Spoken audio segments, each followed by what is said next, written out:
Hi guys, James at Rampant Lion Reviews again for you today with another beer review. For this one, we are going to stick to Sweden and we're going to return to a brewery that has featured on the channel a good number of times before. I've had many beers from these guys over the years. They're one of the most reviewed breweries here on the channel, one of the most recognisable Swedish craft beer brands as well, and they do some really awesome beers, but they're probably best known for their New England Hazy IPAs. The beer that we're going to have a look at today though is one of their latest releases, and it's a style that we've not had too many of from them before, so I have to say I'm very curious to see what this one has in store for us. So fingers crossed it's another good beer. Hopefully it makes for an interesting review, and I hope that you guys enjoy my take on this one as well.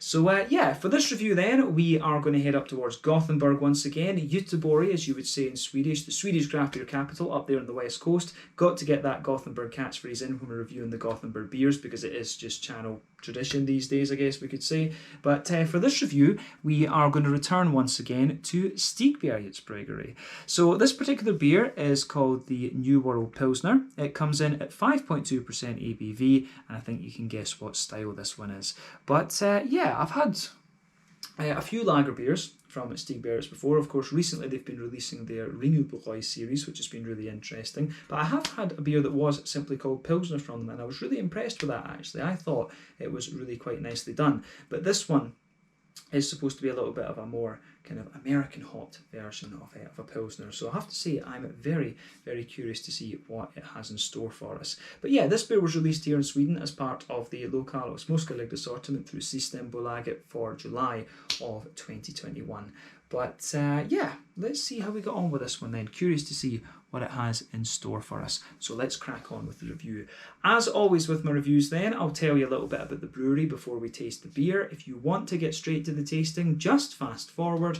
All the usual links are in the video description below. That's the brewery website, the link to my other reviews that I've done from Stigbergets Brewery before, and you will no doubt see me add more to that list in the near future. But there's all the usual social media down there. If you want to see more reviews, do please consider subscribing to the channel. The whole channel, of course, has a geography-based tagging system, so you can go into the homepage and search for beer based on country, city, state, county, province, prefecture, whatever it is you happen to be interested in. Do check out the playlists of beers from different countries. There is one there for all the Swedish beers that I've reviewed for you. That's constantly being added to. And as always, please do get in touch and let me know some of the other beers and breweries that you guys would like to see me review. It's always great to hear from you guys that are watching the videos, and the support that you show the channel is massively appreciated.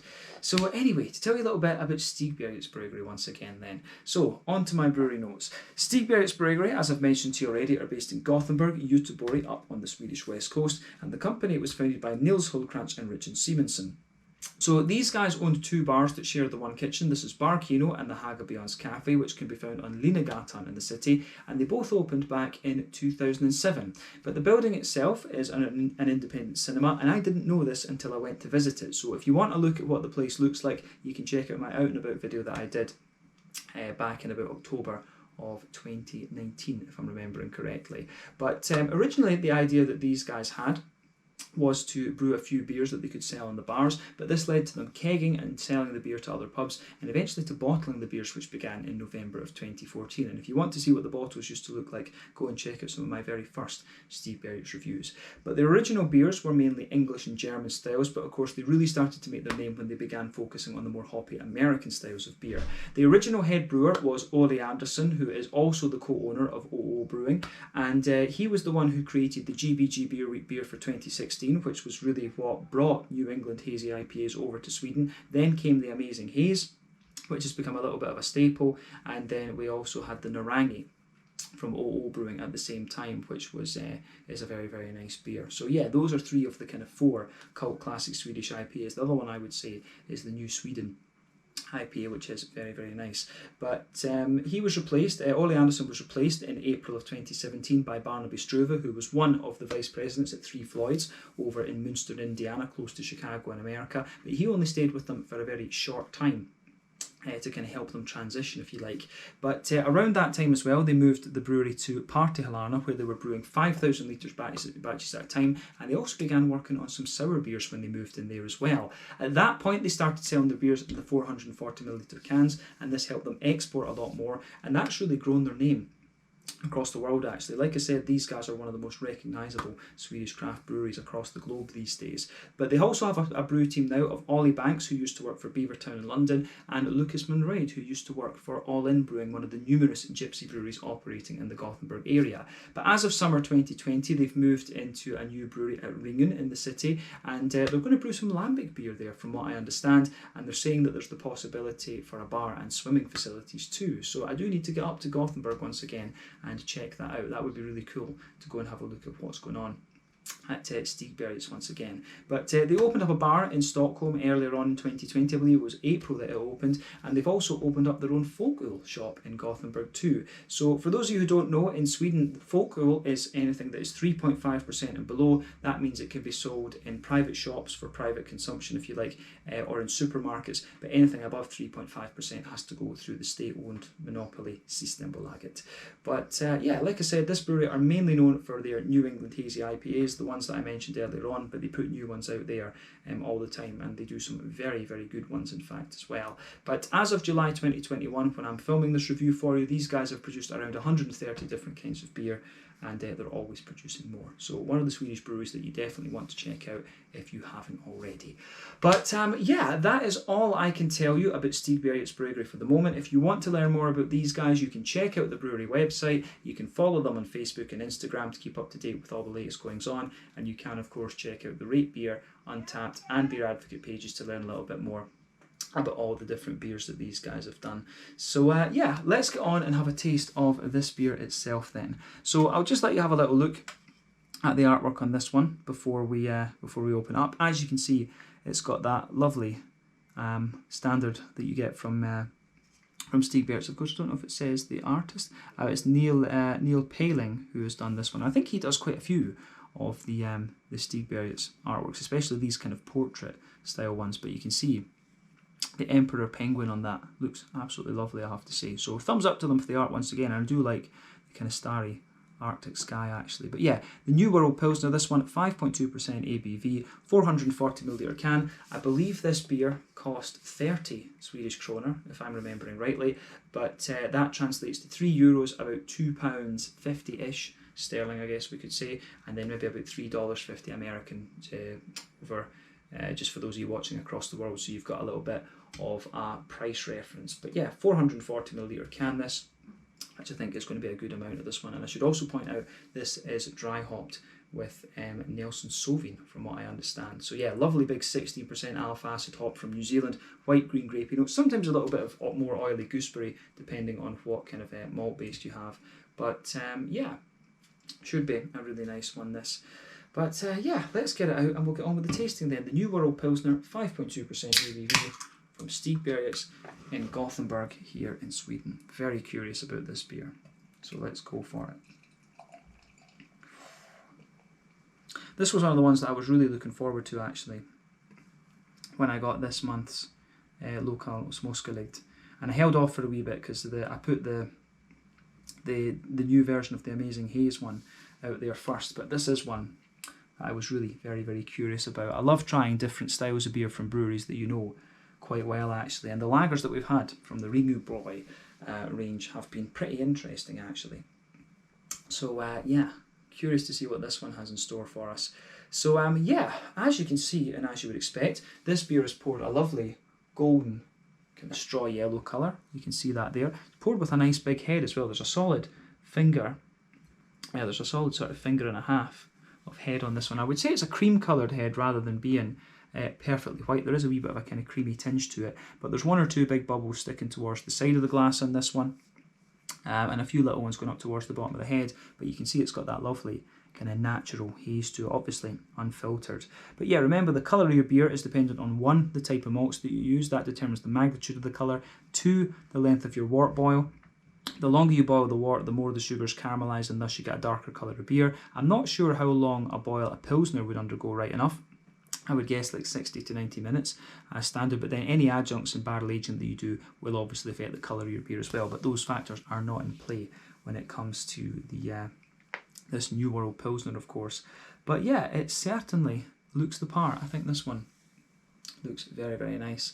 But yeah, I like it. I think it goes it comes across very well. But yeah, nothing overly surprising about this beer when you consider what style it is in terms of its appearance. So yeah, lovely, natural, hazy kind of thing to it as well.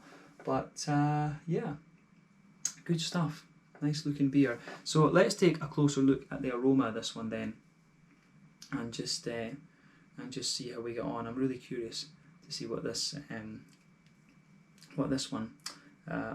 in store for us. So aroma time.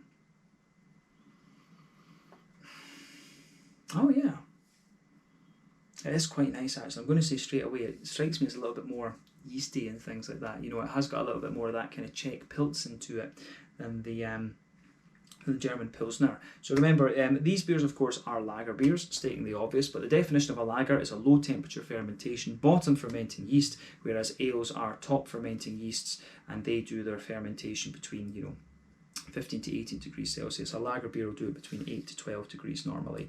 But yeah, the Pilsner style of course originated in Pilsen in the Czech Republic, and Pilsner of course is the German word for that, for something coming from that city, I should say. So yeah, the beer style was developed by a Bavarian brewer, I forget his name, but yeah, not a very nice man, and he was kicked out of the city a couple of years after doing so. But yeah, the most well-known and most drunk style of beer in the world. But yeah, it started in the Czech Republic, at that time part of the Austro-Hungarian Empire.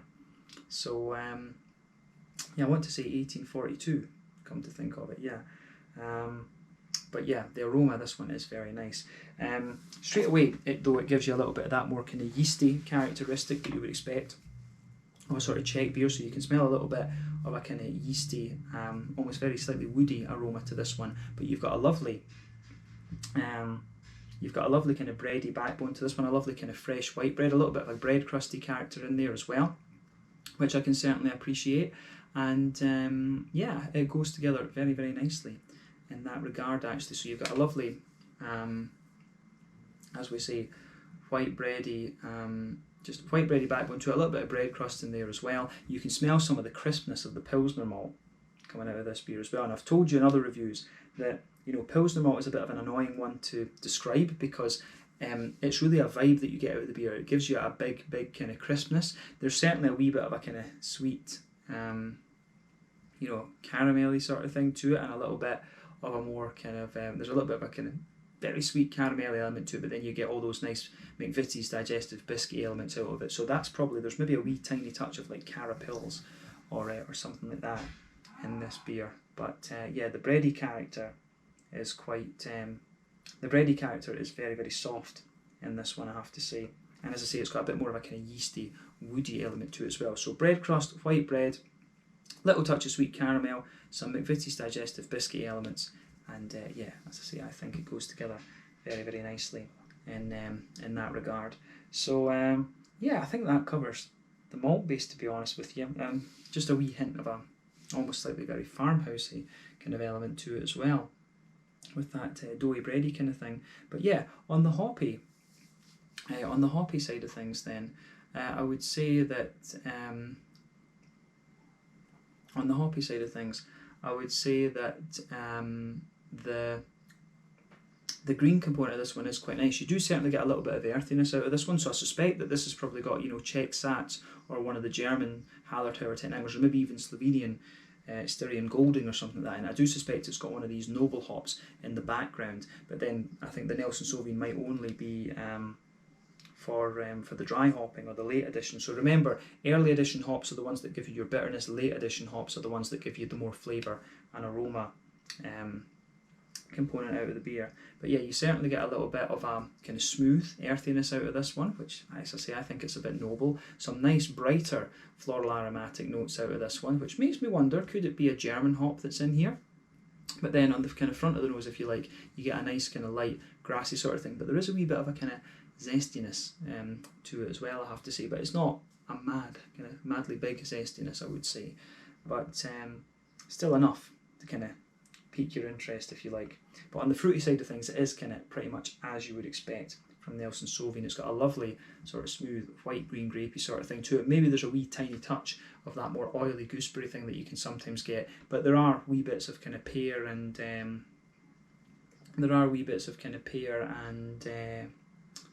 know, very slightly appley notes to this one as well.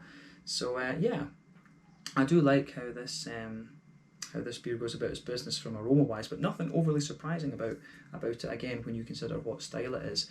But I think it's about time that we had a taste of this one. So as I always say, take a bit of time to ponder over the aroma, but we're going to taste this one now and see how we get on. So yeah, this one is the New World Pilsner, coming in at 5.2% ABV, obviously a Pilsner style beer, dry hot with Nelson Sauvin. So let's get stuck into this one and see how we get on. Slàinte, skål, cheers.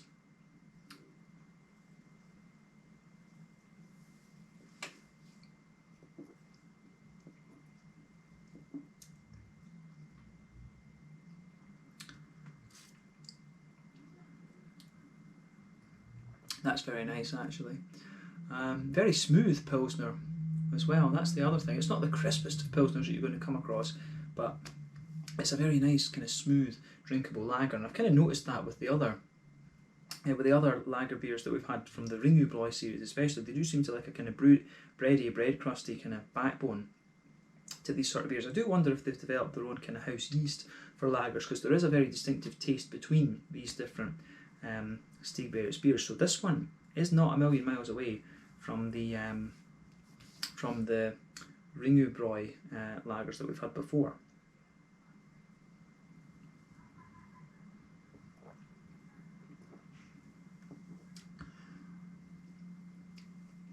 So yeah, interesting, definitely interesting for sure. So where do we start with this one then? Straight away across that middle third of your palate, you can feel that nice kind of smooth white bready sort of thing. That just goes right across the middle of your palate.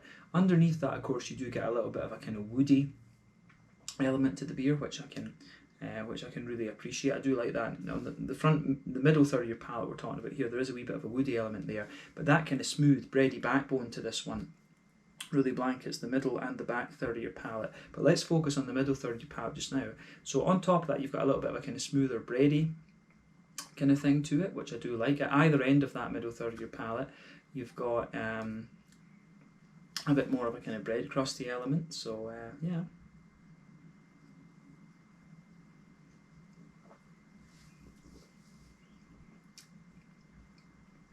Yeah, but it does. I do find this beer sweetens up a little bit as well, the more that you drink of it. So yeah, middle third of your palate, as I say, is a nice kind of bread crusty base. On top of that, smooth white bready sort of things, and you can feel the bread crusty qualities are a bit kind of thicker, I guess, at either end of that middle third of your palate. But sitting on top, as you go further into the flavour with this one, you can feel the sort of breadiness in the middle of the palate kind of thickens up a wee bit. So you do get a wee bit of a kind of fluffy white bread in this one. But on top of that, there's a nice wee bit of a kind of sweet caramelly note in the middle of your palate. Then as you move further out from the centre of your palate, you get more of a you get a little bit more of a kind of McVitie's digestive biscuity sort of thing. So yeah, sweet caramel in the kind of middle third of your palate, and then as you move out towards the edge of it, you get a little bit more of a kind of McVitie's digestive sort of thing. But then yeah, as you move from the dead centre of your palate towards the back of that middle third of your palate, that's when you can really feel the kind of crisp elements of the Pilsner malt coming out in this one. So yeah, I really like how that goes together. So yeah.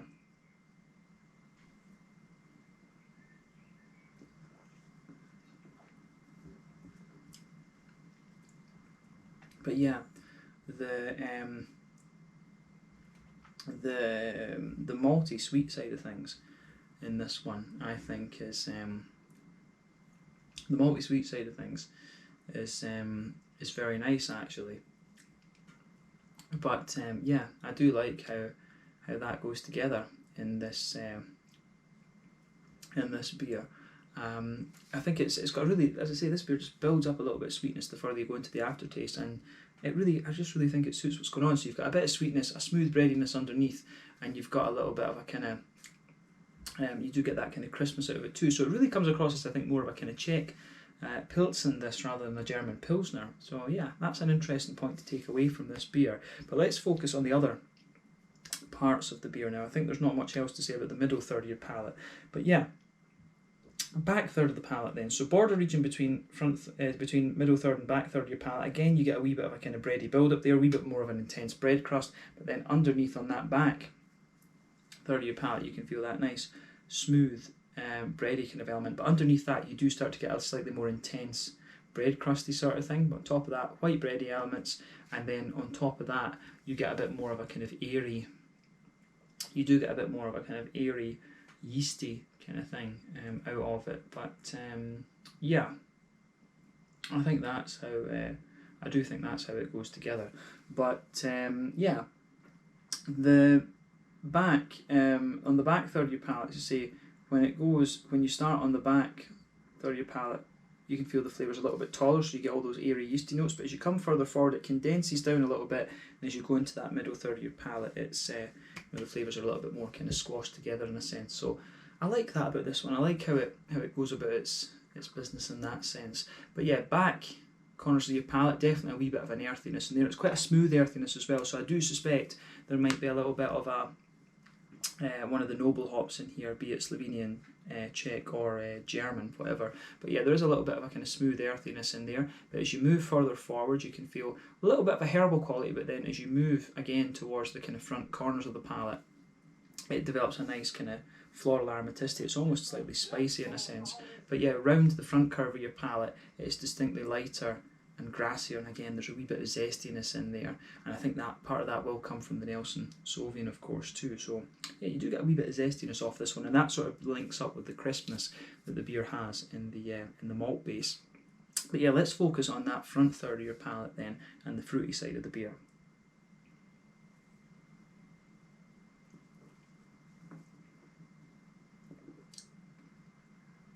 But yeah, front third of your palate then, border region again between front third and middle third of your palate. It's a little bit breadier, there's a wee bit of a kind of bread crusty thing in there. In the base of that front third of your palate, again, there's a wee bit of a kind of brown bready element to it, some nice sort of smooth white bready elements. Then on top of that, you've got that nice kind of oily, you've got a nice little bit of that kind of oily, fruity sort of thing. So again, it's got a wee bit of a kind of slightly stronger citrus in the back of the palate, and then as you move further forward, it gets a wee bit more sort of oily, and it gets a wee bit more kind of oily and kind of gooseberry like. So I do like how that goes together. Yeah, so I mean, there's a wee bit of a kind of like spicy apple, kind of peary sort of thing on the back half of that front third of your palate, but then as you move, as I say, into the front half of the front third of your palate, it's gooseberry like. It's gooseberry like. It's gooseberry underneath, and then it's got a bit more of that kind of lighter white green grapey sort of thing. The fruity flavours in this beer do become a little bit more dry the further you go into the aftertaste, but I mean overall it's kind of typical things that you'd expect in Nelson Sauvin. I have had one or two pilsners with Nelson Sauvin in them before, and they've behaved quite similarly, and there's nothing wrong with that. Nelson Sauvin is an interesting hop to put in, Pilsner beers. I'd love to see Pilsners with a few more different things in it. Enigma from Australia, I think, could be, Enigma would be a really interesting one from Australia to do it, because it's got quite a few of the Nelson Sauvin characteristics, but it's also got a little bit of red fruity character. Hallertau Blanc would be another one I think that would be suitable. Then you've got Rackau and Riwaka and all these kind of things. It'd be really interesting to see what they would do in Pilsner beers.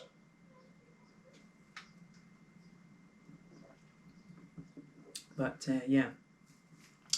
fruity side of this beer is really nice in this one. It's got a nice wee oily bit to it. So yeah, I like how that goes together. But on the mouthfeel side of things, I don't think there's too much else that we can really say about the aroma of this one. On the mouthfeel side of things, again, it's quite light-bodied, which is what you'd expect. There's a nice degree of crispness to it. It does get a little bit drier the further that you go into the aftertaste. It's certainly not the driest Pilsner I've come across. That accolade would go to the Ektapils from OO Brewing. That's such a dry Pilsner, that one, but it certainly works. But yeah, you do get a wee bit more dryness out of this one the further you go into the aftertaste. Like we said, the malty base in this one's got a lovely bit of smoothness to it, a wee degree of sweetness, and just a little bit of that dryness and crispness. Just what you want, but a lovely kind of smooth, hoppy, element for this one as well. But I would say that in terms of IBUs, I think this one's a kind of standard 20 or 25 IBU Pilsner. It's something like that. But remember, my IBU counts are my weakest point of beer reviewing, so take them with a pinch of salt. And the fruity side of this beer is kind of nice and oily. But yeah, I think that summarises this beer quite nicely, to be honest with you. So I think we can leave it at that for this review. So yeah, let's leave it there then. This one, really nice Pilsner beer. I think very, very nicely executed. The Nelson Sauvin comes out beautifully in this one. So big thumbs up to Stig Barrett for this. I think they've pulled off a solid beer here. So yeah, I think we can leave it at that for this one. So once again, thank you for watching my beer reviews. Until the next time, please like, subscribe, share, all the usual YouTube stuff.